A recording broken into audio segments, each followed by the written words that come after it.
Hey, it's Coolio. If you don't know, welcome to the Low Bias Monthly for October 2016. The subject for this month's monthly, of course, is operating systems, and I'm running Windows XP here. No, that's not how it works. Uh, the actual subject for this month's monthly is trading games. These are games games where trading commodities is a main part of the game. I'm running this in a Windows XP virtual machine, seeing as this is probably not going to run too great on Windows 10. This game has been around since 1994. So originally designed for Windows 3.1, this edition that I have still runs on that. So seeing as this is a 16-bit game, we're going to stick with Windows XP. Enough babbling, here we go. We're playing LavaMind. No, we're not. LavaMind is the name of the company. You can contact LavaMind if you want. There's really long credits. Well, I guess they're not that long. But we are going to be playing Gazillionaire Deluxe, the game of intergalactic wheelin' and dealin'. This is the 1997 edition. And I believe that this game is still being developed and produced. If I'm not mistaken, there is a mobile version of Gazillionaire Deluxe out now. Not 100% sure on that, but you can check LavaMind.com for more information. For the first time in 700 years, Emperor Dread Nicholson has granted you and a handful of other newly formed trading companies permission to operate inside the Kukubian colonies. As president of a trading company, you must make a profit transporting essential commodities between the 7 planets of Kukubia. Your goal is to build a trade empire by investing in larger ships, buying warehouses, and skillfully outmaneuvering your competitors. Alright. So now, of course, we have the option of starting a new game or continuing an old one. We're going to be starting a new game. We can also start an email game, wherein when you finish your turn, you save the file, you send it to the next person to play, and they do their turn, so on like that. Back in the day of this game, that was kind of the only way to do a multiplayer game from multiple locations, but it's basically something like chess by mail, more or less. But we're going to be starting a new game. We also have the option of different difficulty settings. The different difficulties are going to set the initial intelligence value for our opponents, which we can modify anyway a couple of screens from now. And also the amount of money we start with and the amount of debt we start with. I'm going to be starting on Novice here. And we're going to be playing a one-player game. I'm pretty sure that I'm one player. Let's see, one. Yep, I'm one player. There are also these little hotspots all over the place. Like this cluster of stars is home to a band of rabid rug weavers. Okay. Now, in the standard version of Gazillionaire, you have 7 planets to work with, and that's all you get. But in Gazillionaire Deluxe, you get the 7 planets to work with during the game, but you have 14 planets to choose from. Each planet has a different planet special that we'll be getting into later on. And I'm going to be going over the planets that we have here on the screen and then the other 7 that we have to work with. Now we have Loro, which is renowned throughout Kukubia as a great vacation spot. Pike is a major industrial center and the only place to purchase new Altec engines. Hork is the media capital of Kukubia. Zine is one giant junkyard filled with spare ship parts and brilliant mechanics. Nosh is known throughout the system, is known as the fuel depot for the entire system. Vex is the capital of Kukubia and the seat of the Imperial Magistrate. And Bass is a playground for stock market analysts. We also have Mira, which is the heart of Kukubia's religion and sacred resting spot of the Quaso Mutta. Stai is the financial hub of the system and home of the Traders Union. Xyl is a wealthy merchant's planet and home to Mr. Zin. We'll be meeting him later. Frak is the headquarters of the Voyagers Insurance Company. Tilo is the gambler's planet packed with wall-to-wall casinos. Queg is the infamous smuggler's haven, and is the mystical fortune teller's planet. Now, when selecting your planets, you have to remember that whatever planet specials are available to those planets will be available to you, but also to everybody else, which will make your choice kind of something to consider both ways. For instance, with Pike, you're able to obtain new Altec engines, but so is everyone else. So pretty much every turn or every other turn, you're going to have someone going to Pike to buy a new engine. You can also randomize your game as much as you want. But personally, I have a pretty good selection here. This planet in particular, whatever planet is here is the planet where player 1 is going to be starting. I don't know about the other players, but I know player 1 starts there for sure.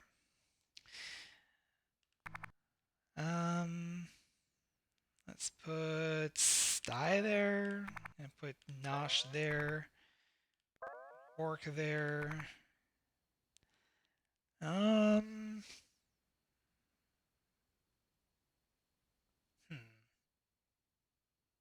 use Tilo. Don't generally use Tilo, but I'm gonna put Tilo there this time. This is the galaxy of Hana Anna. And this region of Kukubia is known for its lush black scenery and open space. Interesting.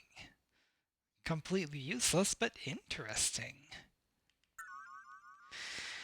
Alright, so now we get to enter the name of our trading company, which I'll be calling LowBiasTrading. And then we get to pick our spaceship. Now, different spaceships are going to have different stats to them. All of them, on Novice at least, will cost 110,000 kubars. This one has a particularly fast engine, but the fuel tank is only 20 tons. Average is about 40, I believe. You got here a little above average cargo bay, but higher crew requirement. Lower crew requirement, big fuel tank, but not as much cargo. Pretty considerable cargo bay, but needs 6 people to operate. You also have 11 passengers. And only a 2 Quarp engine, which is pretty much the slowest you can possibly get at the beginning of the game. Only 3 crew members, only 6 passengers though. This is basically your standard ship. 5 Quarp engine, 40-ton fuel tank, 4 crew members, and 8 passengers. Turbocharged 7 Quarp engine, but only 80 tons of cargo bay. Room for 5 passengers only, but a little more power to the engine and a little bigger cargo bay.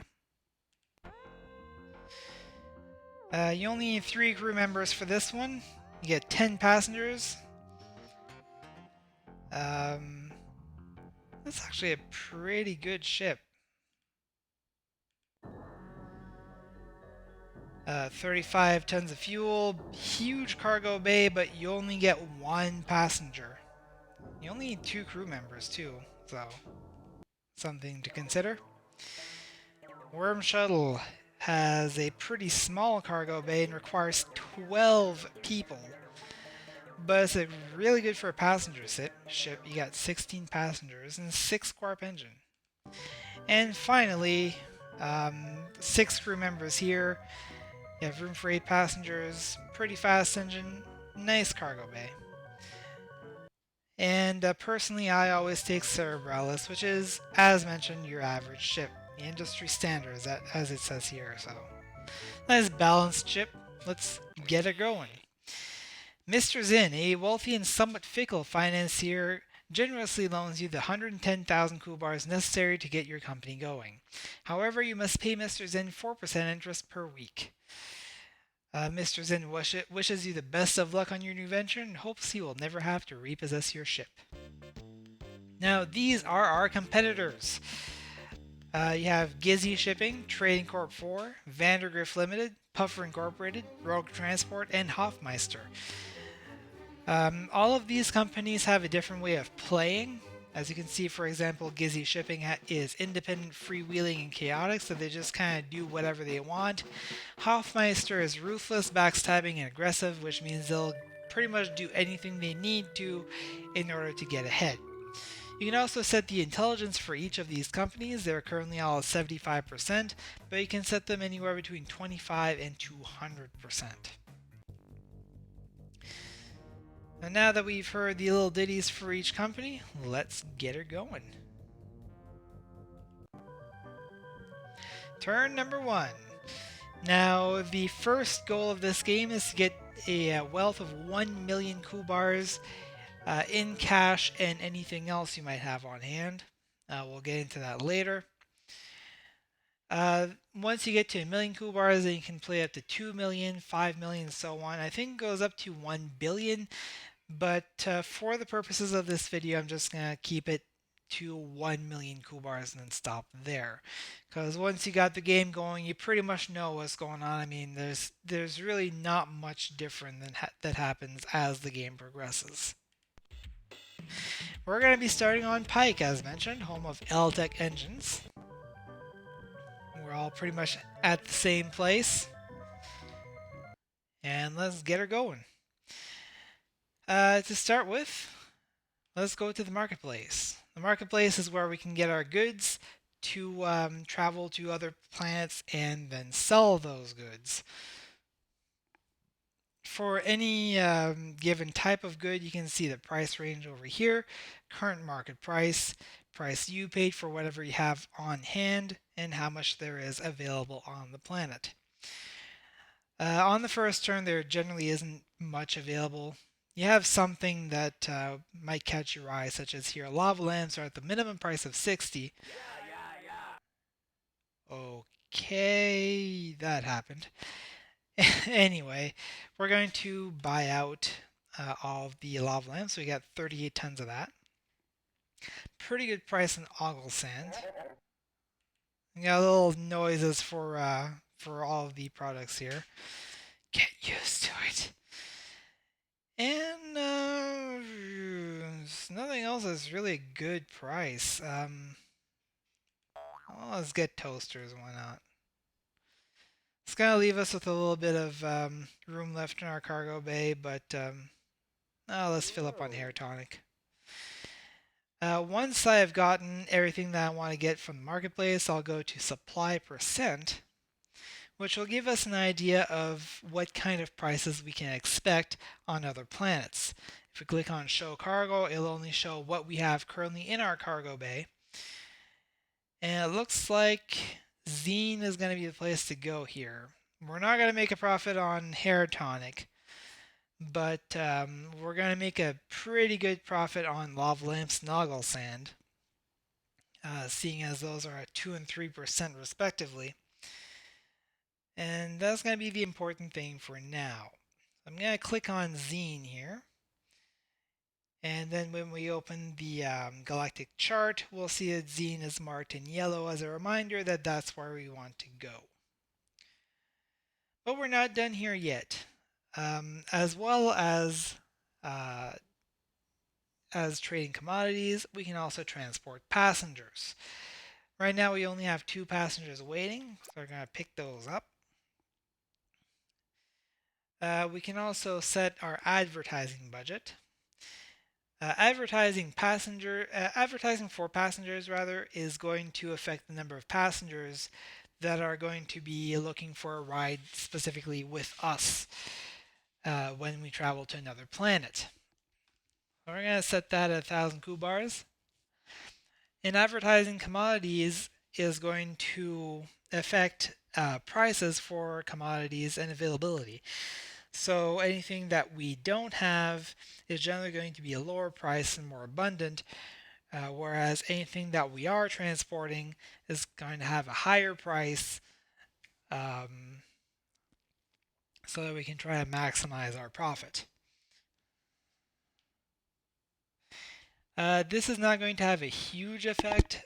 So where you might have like 2 or 3% of a commodity on a given planet, don't expect to be paying a good price for those if you're trying to buy them.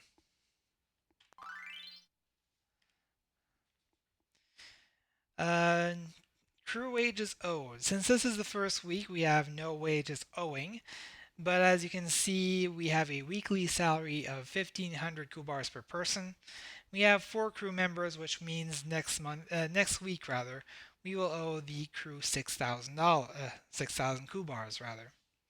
If you do not pay your wages often enough, eventually your crew may go on strike, which I believe can cause you to lose a turn. Money, money, money. Yes, yes, money, money, money. Um, your taxes, you have passenger taxes and commodity tariffs.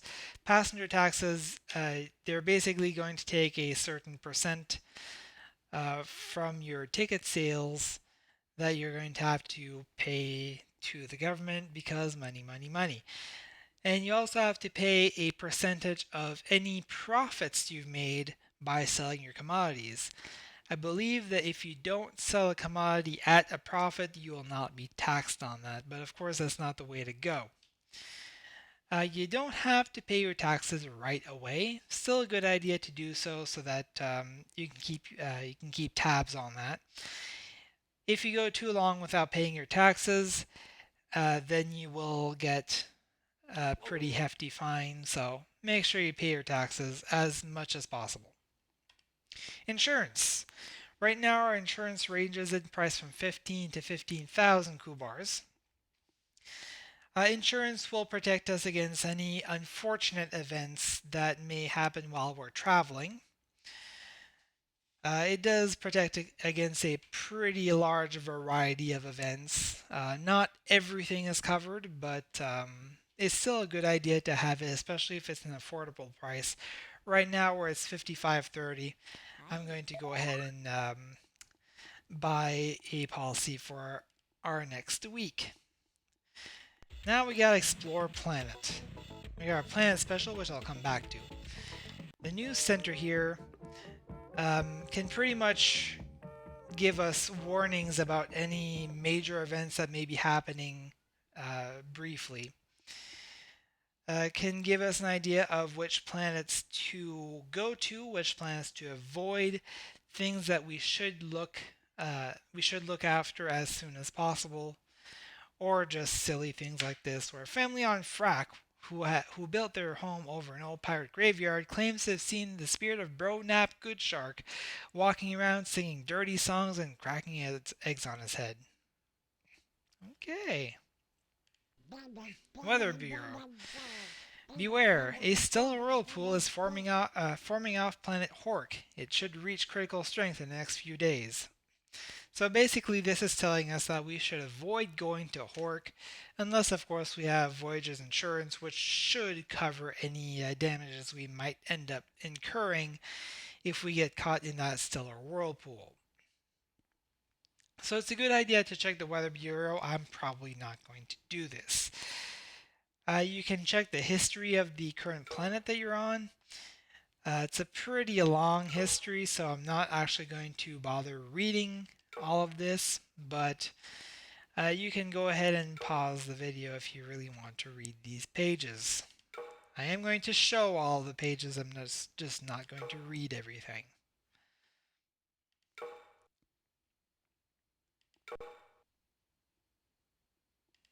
9, 10, and 11.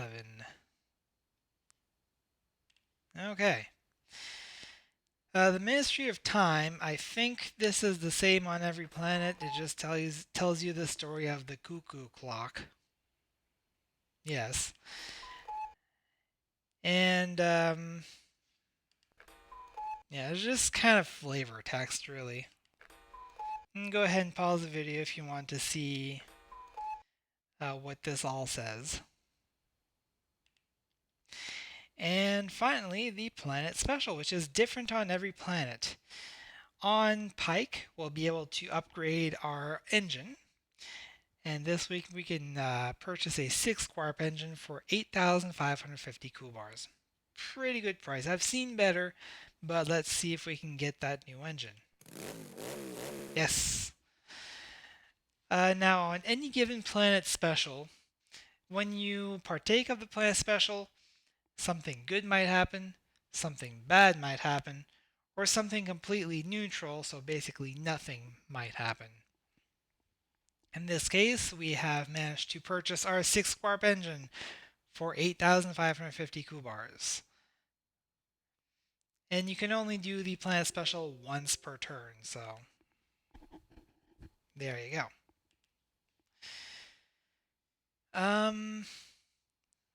Now the bank is where we can put our money and it'll gain interest. Right now, we don't have a whole lot of money and we have debt with Mr. Zen. This is the Traders Union where we can borrow money if we need to. We have a current credit limit of 100,000. If you're over your credit limit for, I believe, 3 consecutive turns, the game is over. So make sure that you manage your loan as well as you can. Then you also have Mr. Zin, who has a credit limit of 200,000 and an interest rate of only 4% per week rather than 5. But as you can notice, you cannot actually borrow additional money from Mr. Zin. This is basically your starting loan.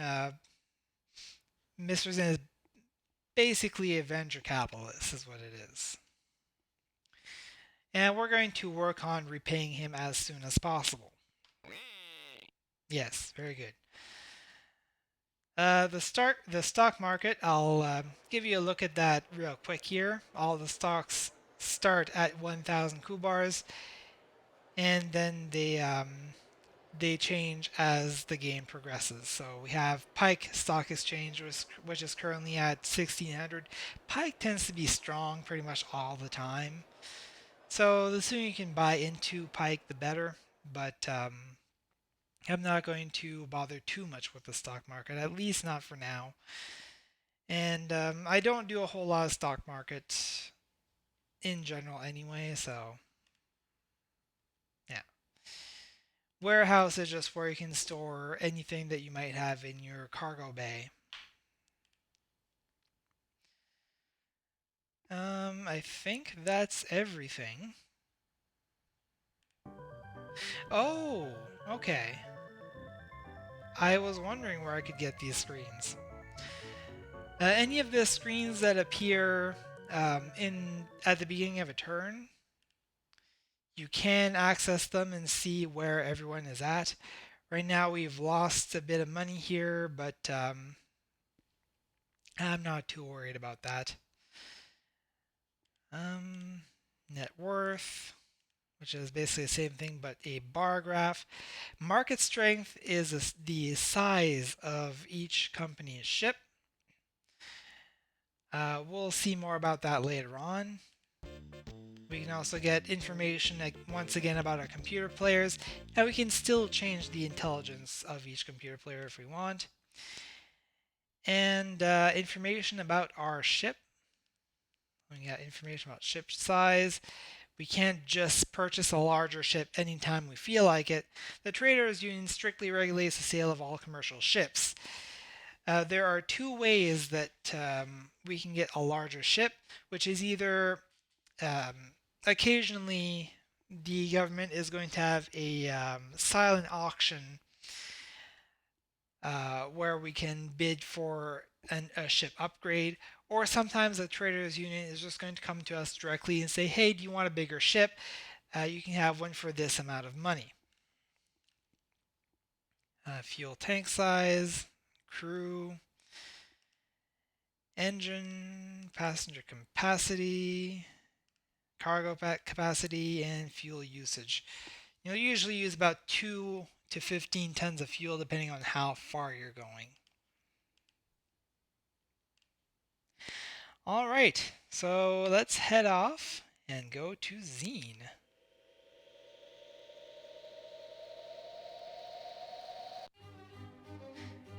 And here's where we see what the other companies have been up to. For instance, Trading Corp 4 is going to Pike to upgrade their engine. Vandergrift Limited is going to Zine to upgrade their engine. Hoffmeister is going to go to Pike to upgrade their engine. And so you can see why it might be a bad idea for those companies to show up, for those planets to show up rather, because that gives them access to these faster engines and things. There are other ways to upgrade your engine as well, but we'll get to those if they happen.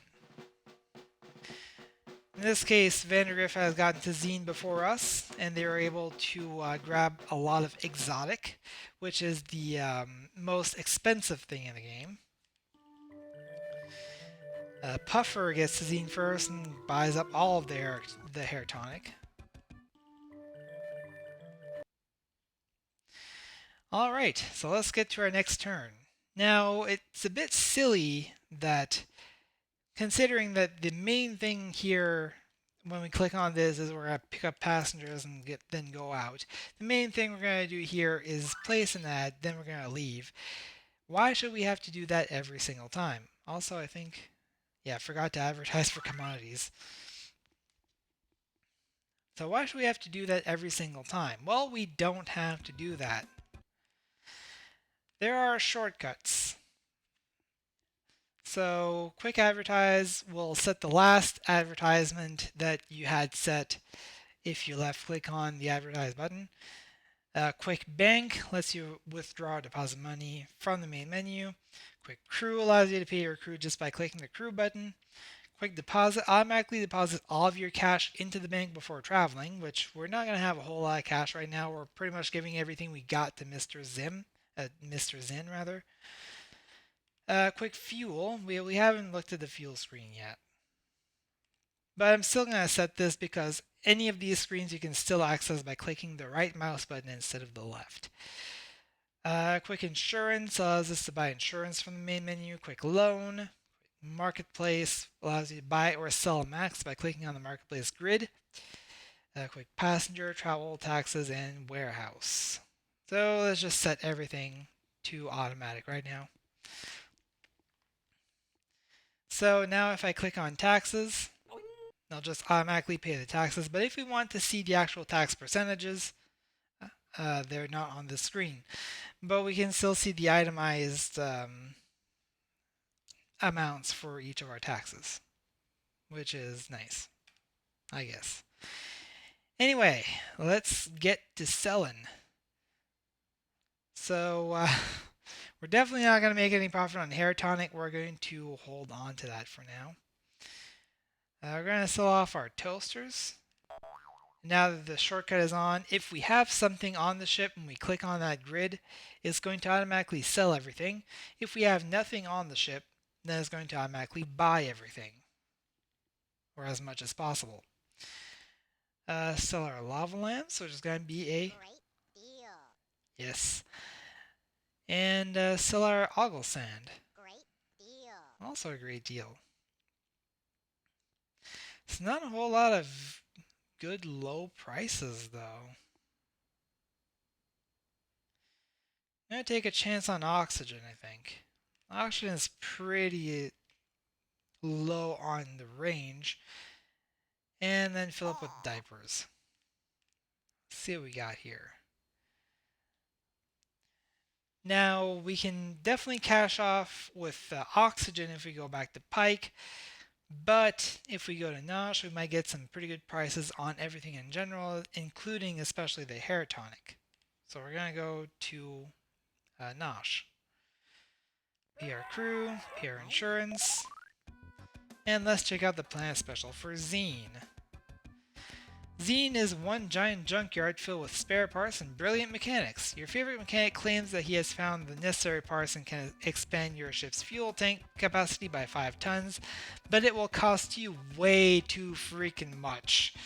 I'm going to pass on that. That is not worth 58,000 kubars, and I don't have that kind of money right now anyway, so we're gonna let that one go. Gonna give our money to Mr. Zin. Unfortunately, there's no shortcut for Mr. Zin, so you have to go to the screen anyway, but oh well. Let's go to Nosh. Nothing interesting happened, which in itself is kind of an interesting thing, because there's usually something happening. Alright, so we're actually full on passengers now. There's one passenger we're not going to be able to pick up here.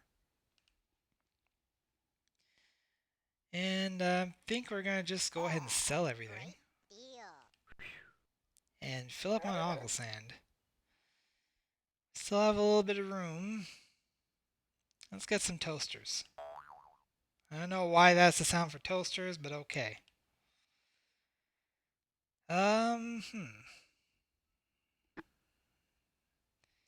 Think we're just gonna worry about the ogle sand. We might make a little bit of a profit on the toasters, but ogle sand is definitely the big thing here.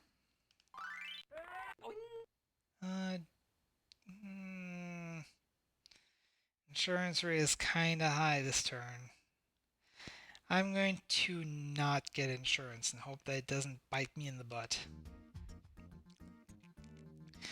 So the plant special for Nosh is cheap fuel, which fuel is already cheap as it is, only 513 kubars per ton, but Zobrock is currently selling fuel at 55% off the retail price, which is actually really high.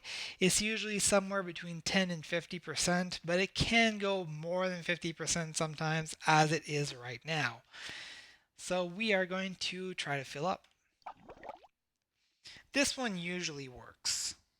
There's usually not a problem in using the fuel wholesaler.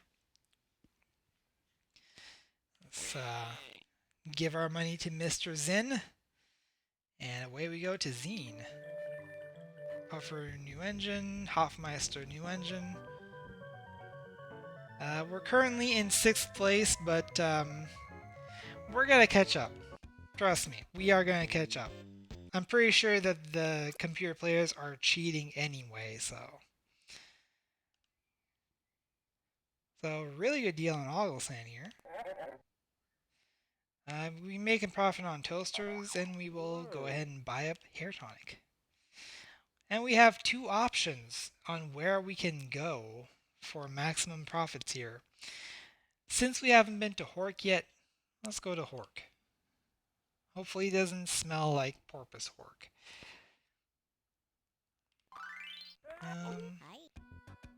Let's see what Zine has to offer.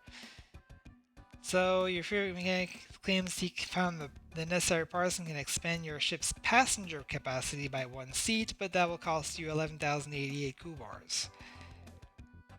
It's tempting. Yeah, I'm gonna go for it. Your mechanic can't seem to find the right tools to make the necessary upgrades for your ship. After searching for several hours, he finally gives up and tells you to come back another week. This is a neutral event. Nothing has happened. Nothing bad. Actually, our money does seem kind of lower there. I don't know. Might have just been from this stuff. But anyway, nothing good happened.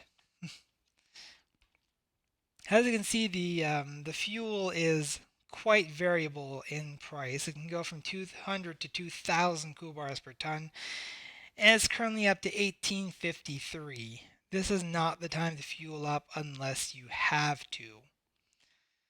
Let's go ahead and give Mr. Zin our money and go over to Hork. Oh, this is interesting. I don't think I'm going to win this, but it's still interesting to see. In an attempt to promote free trade in the Kukubian colonies, the Emperor is privatizing government-owned facilities. This week, Emperor Dread is auctioning off the broadcasting center on Stai to the highest bidder. The company that buys the facility can charge other companies 3,844 kubars every time they visit Stai. You must now input your secret bid, and players not making a bid should close their eyes, and you'll be notified of the auction results at the beginning of your next turn. Now, the thing about